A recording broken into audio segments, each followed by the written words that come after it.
How to see who viewed your profile on LinkedIn. Hey everyone, welcome back to another tutorial video. In today's video, I'll show you how you can see who viewed your profile on LinkedIn. So it's really quick and easy. All you have to do is first of all go to LinkedIn and simply log into your account. Now once you've logged in, tap on the Me option which is right over here. Now tap on the option View Profile. After that, once you're on your profile page, simply scroll down and under Analytics, you can see the option One Profile View.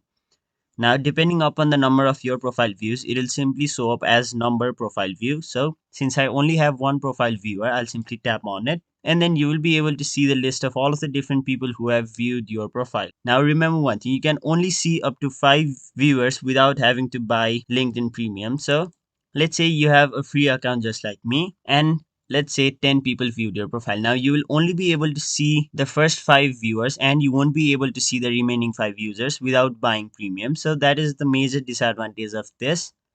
So if you have less than 5 viewers, you can see who viewed your profile on LinkedIn. That was it for this video. Hope this video was helpful to you guys. And if it was, make sure you like this video and subscribe to our channel so that you don't miss out on further videos such as these.